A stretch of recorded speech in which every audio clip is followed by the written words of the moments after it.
La bestia en la cueva de Howard Philip Lovecraft.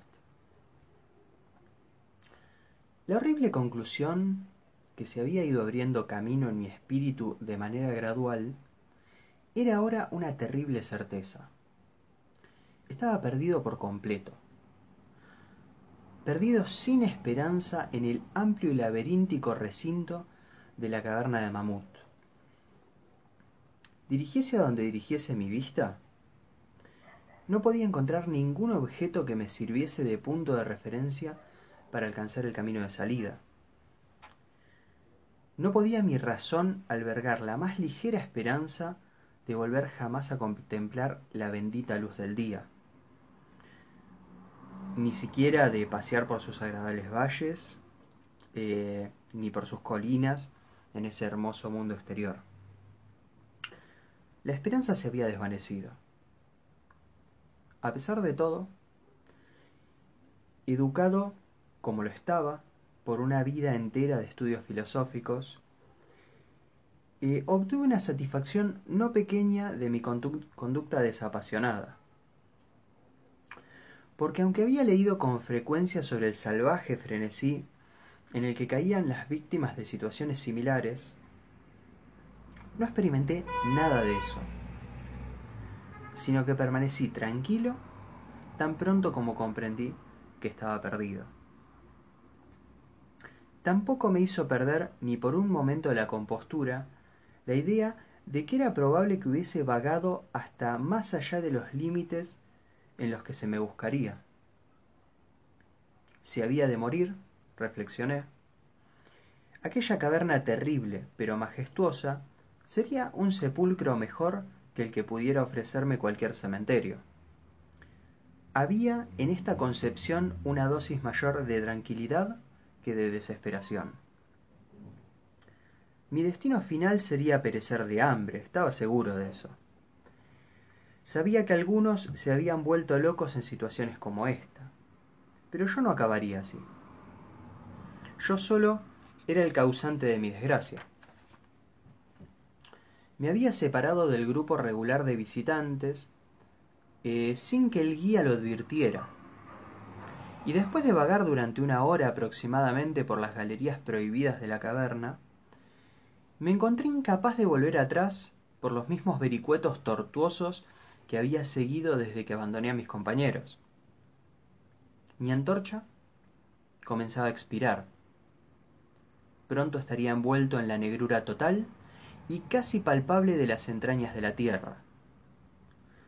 Mientras me encontraba bajo la luz poco firme y evanescente, medité sobre las circunstancias exactas en las que se produciría mi próximo fin. Recordé los relatos que había escuchado sobre la colonia de tuberculosos que establecieron su residencia en estas grutas titánicas, por ver de encontrar la salud en el aire sano, al parecer del mundo subterráneo, cuya temperatura era uniforme, pura su atmósfera e impregnado su ámbito de una apacible quietud. En vez de la salud, habían encontrado una muerte extraña y horrible. Yo había visto las tristes ruinas en sus viviendas defectuosamente construidas, al pasar junto a ellas con el grupo, y me había preguntado qué clase de influencia ejercería sobre alguien tan sano y vigoroso como yo una estancia prolongada en esta caverna inmensa y silenciosa. Y ahora, me dije con lóbrego humor, había llegado mi oportunidad de comprobarlo. Si es que la necesidad de alimentos no apresurada con demasiada rapidez mi salida de este mundo. Resolví no dejar piedra sin remover, ni desdeñar cualquier medio posible de escape, en tanto que se desvanecían en la oscuridad los últimos rayos espasmódicos de mi antorcha. De modo que, apelando a toda la fuerza de mis pulmones, proferí una serie de gritos fuertes, con la esperanza de que mi clamor atrajese la atención del guía. Sin embargo, pensé mientras gritaba que mis llamadas no tenían objeto y que mi voz, aunque magnificada y reflejada por los innumerables muros del negro laberinto que me rodeaba, no alcanzaría más oídos que los míos propios. Al mismo tiempo, sin embargo, mi atención quedó fijada con un sobresalto al imaginar que escuchaba el suave ruido de pasos aproximándose sobre el rocoso pavimento de la caverna. ¿Estaba a punto de recuperar tan pronto la libertad? ¿Habrían sido entonces vanas todas mis horribles aprehensiones? ¿Se habría dado cuenta el guía de mi ausencia no autorizada del grupo y seguía mi rastro por el laberinto de piedra caliza? Alentado por estas preguntas jubilosas que afloraban de mi imaginación, me hallaba dispuesto a renovar mis gritos con objeto de ser descubierto lo antes posible, cuando, en un instante, mi deleite se convirtió en horror a medida que escuchaba mi oído, que siempre había sido agudo y que estaba ahora agudizado en mucho mayor grado por el completo silencio de la caverna, trajo a mi entendimiento confuso la noción terrible e inesperada de que tales pasos no eran los que correspondían a ningún ser humano mortal. Los pasos del guía, que llevaba botas, habrían sonado en la quietud ultraterrena de aquella región subterránea como una serie de golpes agudos e incisivos. Estos impactos, sin embargo, eran blandos y cautelosos, como producidos por las garras de un felino. Además, al escuchar con atención, me pareció distinguir las pisadas de 4 patas, en lugar de 2 pies. Quedé entonces convencido de que mis gritos habían despertado y atraído a alguna bestia feroz. Quizás a un puma que se hubiera extraviado accidentalmente en el interior de la caverna. Consideré que era posible que el Todopoderoso hubiese elegido para mí una muerte más rápida y piadosa que la que me sobrevendría por hambre. Sin embargo, el instinto de conservación, que nunca duerme del todo, se agitó en mi seno. Y aunque el escapar del peligro que se aproximaba no serviría sino para preservarme para un fin más duro y prolongado, determiné a pesar de todo vender mi vida lo más caro posible.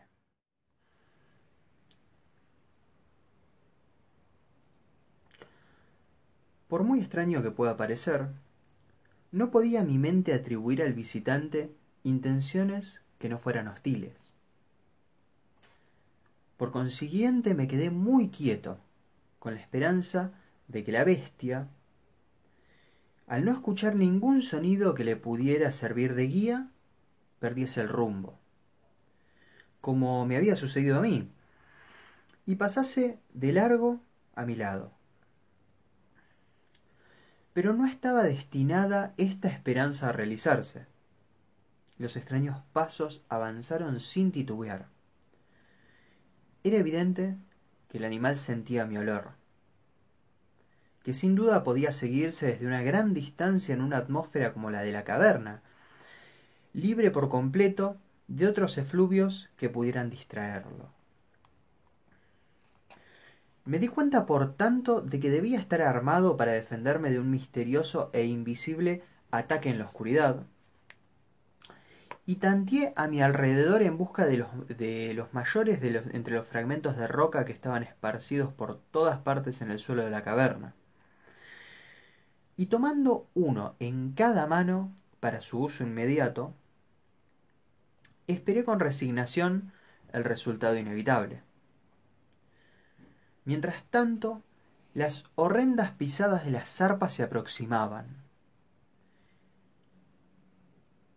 En verdad, era extraña en exceso la conducta de aquella criatura. La mayor parte del tiempo, las pisadas parecían ser las de un cuadrúpedo que caminase con una singular falta de concordancia entre las patas anteriores y las posteriores. pero a intervalos breves y frecuentes me parecía que tan solo 2 patas realizaban el proceso de la locomoción. Me pregunté cuál sería la especie de animal que iba a enfrentarse conmigo.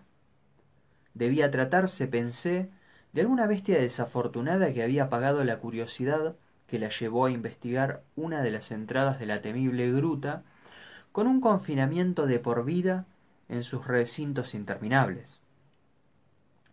Sin duda, le servirían de alimento los peces ciegos, murciélagos y ratas de la caverna, así como algunos de los peces ordinarios que son arrastrados a su interior en cada crecida del río Verde, que comunica de cierta manera oculta con las aguas subterráneas. Ocupé mi terrible vigilia con grotescas conjeturas sobre las alteraciones que podría haber producido la vida en la caverna sobre la estructura física del animal. Recordaba la terrible apariencia que atribuía la tradición local a los tuberculosos que ahí murieron tras una larga residencia en las profundidades. Entonces recordé con sobresalto que aunque llegase a abatir a mi antagonista, nunca contemplaría su forma, ya que mi antorcha se había extinto hacía tiempo y yo estaba por completo desprovisto de fósforos. La tensión de mi mente se hizo entonces tremenda. Mi fantasía dislocada hizo surgir formas terribles y terroríficas de la siniestra oscuridad que me rodeaba y que parecía verdaderamente apretarse en torno de mi cuerpo. Las temibles pisadas estaban cada vez más cerca y cada vez más cerca. Parecía yo a punto de dejar escapar un agudo grito, pero aunque hubiese sido lo bastante irresponsable para hacer tal cosa, a duras penas habría respondido mi voz. Estaba petrificado, enraizado al lugar donde me encontraba. Dudaba que pudiera mi mano derecha lanzar el proyectil a la cosa que se acercaba cuando llegara el momento crucial. Ahora, el decidido pat pat de las pisadas estaba casi al alcance de mi mano. Luego, muy cerca. Podía escuchar la trabajosa respiración del animal y aunque estaba paralizado por el terror, comprendí que debía haber recorrido una distancia considerable y que estaba correspondientemente fatigado. De pronto se rompió el hechizo. Mi mano, que mi sentido del oído, siempre digno de confianza, guiaba, lanzó con todas sus fuerzas el trozo de piedra caliza de algunos ángulos que sostenía hacia el punto de la oscuridad del que emanaban las pisadas y la respiración. Y, es maravilloso de contar, casi alcanzó su objetivo. Escuché cómo la cosa saltaba y volvía a caer a cierta distancia. Ahí pareció detenerse. Después de reajustar la puntería, descargué el segundo proyectil. Con mayor efectividad esta vez. Escuché caer a la criatura, vencida por completo, y permaneció yacente e inmóvil. Casi agobiado por el alivio que me invadió, me apoyé en una de las paredes. La respiración de la bestia se seguía oyendo en forma de jadeantes y pesadas inhalaciones. Y entonces perdí todo deseo de examinarla. Al fin, un miedo supersticioso y racional se había manifestado en mi cerebro, y no me acerqué al cuerpo ni continué arrojándole piedras para completar la extinción de su vida. En lugar de esto, corrí a toda velocidad en lo que era tan aproximadamente como pude juzgarlo en mi condición de frenesí, la dirección por la que había llegado hasta ahí. De pronto escuché un sonido, o más bien, una sucesión regular de sonidos. Al momento siguiente se habían convertido en una serie de agudos chasquidos metálicos. Esta vez no había duda. Era el guía. Entonces grité, aullé, reí incluso de alegría al contemplar en el techo abovedado el débil fulgor que sabía yo era la luz reflejada de una antorcha que se acercaba. Corrí al encuentro del resplandor antes de que pudiese comprender por completo lo que había ocurrido. Estaba postrado a los pies del guía y besaba sus botas mientras balbuceaba, a despecho de la habitual reserva en mí. Balbuceaba explicaciones sin sentido, como un idiota. Contaba con frenesí mi terrible historia y al mismo tiempo abrumaba a quien me escuchaba con protestas de gratitud. Volví por último a algo parecido a mi estado normal de conciencia. El guía había advertido mi ausencia al regresar el grupo a la entrada de la caverna, y guiado por su propio sentido intuitivo de la orientación, se había dedicado a explorar a conciencia los pasadizos laterales que se extendían más allá del lugar del que había hablado conmigo por última vez, y localizó mi posición tras una búsqueda de más de 3 horas.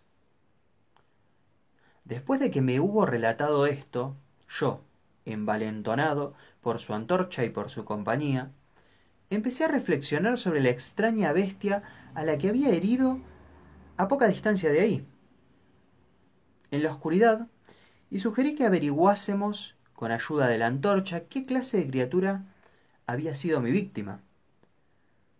Por consiguiente, volví sobre mis pasos hasta el escenario de esa terrible experiencia. Pronto descubrimos, en el suelo, un objeto blanco. Más blanco incluso que la reluciente piedra caliza.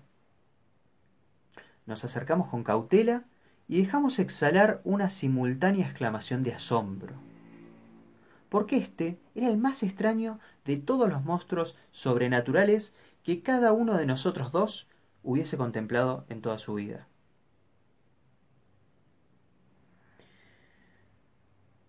Resultó tratarse de un mono antropoide de grandes proporciones, escarpado quizás de algún zoológico ambulante. Su pelaje era blanco como la nieve, cosa que sin duda se debía a la calcinadora acción de una larga permanencia en el interior de los negros confines de las cavernas. Y era también sorprendentemente escaso. Estaba ausente en casi todo el cuerpo, salvo en la cabeza. Era ahí tan abundante y largo que caía en profusión sobre los hombros. Tenía la cara vuelta de lado opuesto a donde estábamos, y la criatura yacía casi directamente sobre ella. La inclinación de los miembros era singular, aunque explicaba la alternancia en su uso que yo había advertido antes, por lo que la bestia avanzaba a veces a 4 patas y a otras solamente en 2. De las puntas de sus dedos se extendían largas uñas como las de una rata.